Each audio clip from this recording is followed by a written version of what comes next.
Bien que les règles de compétences matérielles et territoriales soient d'ordre public, le Code de justice administrative introduit de la souplesse dans un souci de bonne administration de la justice. Cette souplesse permet aux juridictions administratives de statuer sur des requêtes ou moyens qui ne relèvent pas en principe de leurs compétences, mais de celles d'une autre juridiction administrative.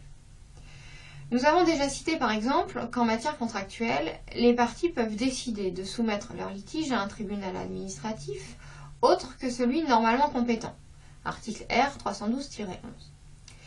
Il s'agit d'envisager ici deux assouplissements plus larges, celui résultant du principe de plénitude de juridiction et celui résultant de la connexité. Premier paragraphe donc, le principe de plénitude de juridiction. Fondé sur le souci de bonne administration de la justice, ce principe permet à la juridiction saisie d'une requête d'en connaître les différents aspects et de la juger dans son ensemble, quand bien même elle pose des questions qui relèvent en principe de la compétence d'une autre juridiction administrative.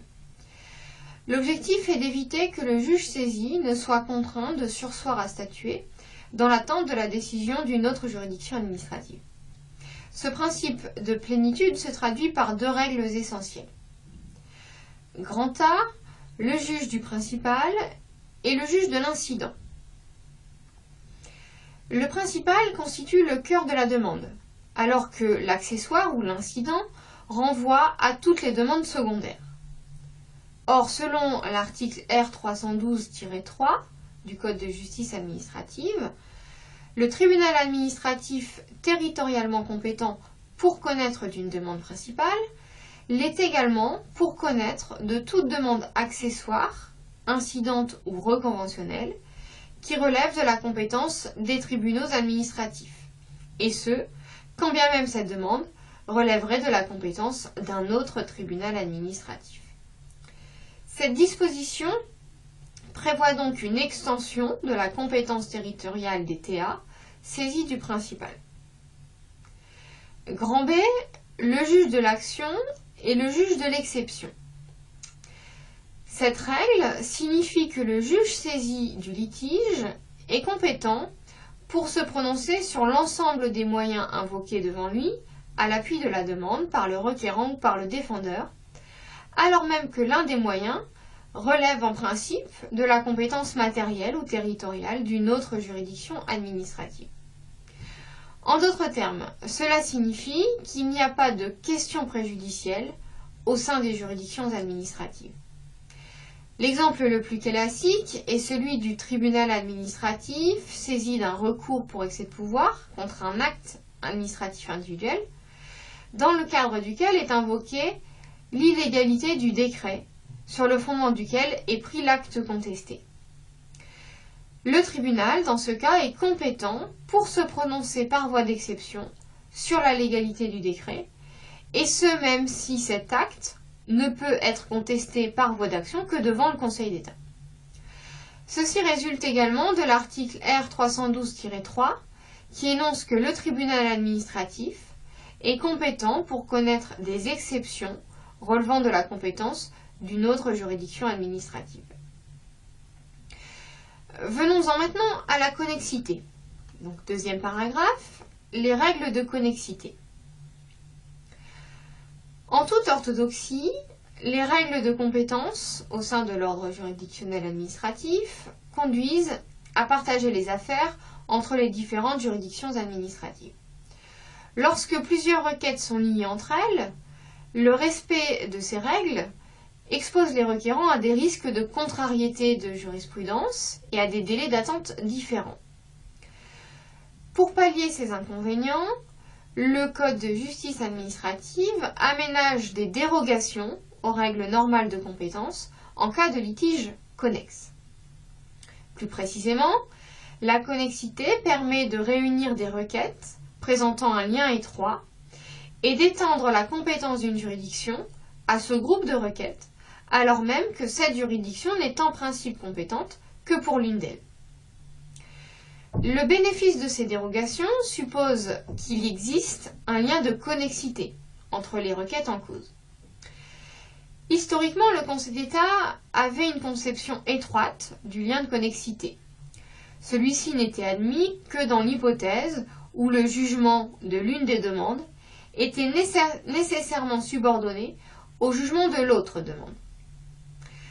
À partir des années 1960, le Conseil d'État a élargi sa conception en reconnaissant qu'il puisse y avoir un lien de connexité même si les deux demandes ne sont pas nécessairement liées dans leurs résultats. Il suffit désormais que les deux requêtes soient relatives au même litige. Par exemple, sont connexes le recours pour excès de pouvoir contre un acte administratif et l'action en responsabilité tendant à la réparation du préjudice causé par cet acte. Une fois la connexité admise, il faut voir comment elle permet de déroger aux règles de compétence. Grand A, la connexité en premier ressort. La connexité en premier ressort permet d'abord de déroger aux compétences matérielles des juridictions administratives. Les règles sont posées aux articles R341-1 et suivants. Elles prévoient le regroupement, au sein d'une même juridiction, de deux litiges connexes qui relèvent en premier ressort pour l'un de la compétence d'un tribunal administratif et pour l'autre du Conseil d'État. Dans ce cas, la réunion se fait toujours au profit du Conseil d'État. Pour ce faire, le Code prévoit des obligations de transmission pesant sur les tribunaux et les cours.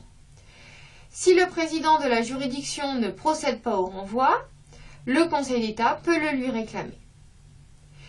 Dès lors que les cours administratives d'appel disposent désormais de compétences en premier ressort, un décret du 15 septembre 2015 a étendu ces règles aux hypothèses de connexité entre une demande relevant d'une cour administrative d'appel et une demande relevant du Conseil d'État.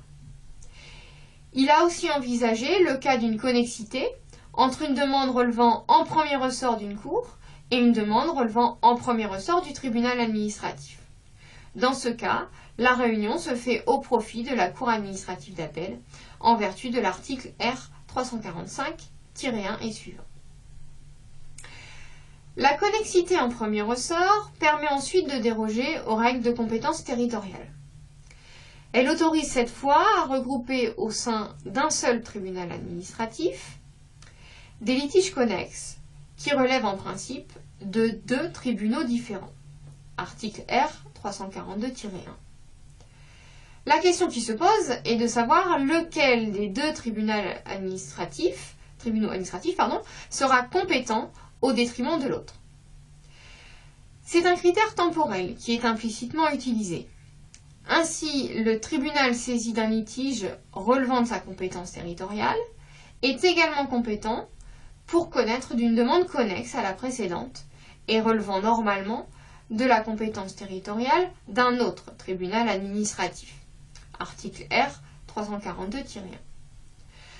Ainsi, le premier tribunal saisi est compétent pour les demandes connexes, relevant d'autres tribunaux. Le Code envisage toutefois l'hypothèse où deux tribunaux seraient saisis simultanément de demandes connexes. Dans ce cas, les présidents des deux tribunaux saisis doivent se tourner vers le président de la section du contentieux du Conseil d'État, qui désigne alors lequel des deux tribunaux jugera les deux affaires. Article R342-2 et 3. Grand B, la connexité en appel. Comme pour le premier ressort, la connexité permet de déroger aux compétences matérielles et territoriales des juridictions d'appel. Concernant les compétences matérielles, la connexité opère de la même façon que précédemment. En cas de connexité entre une requête relevant de la compétence d'appel d'une cour administrative d'appel et une requête relevant de la compétence d'appel du Conseil d'État, ce dernier est compétent à l'égard de l'ensemble. La Cour doit lui renvoyer la requête et, au besoin, le Conseil d'État peut ordonner ce renvoi. Concernant les compétences territoriales, l'état du droit est aussi similaire à ce qu'on a vu pour le premier ressort.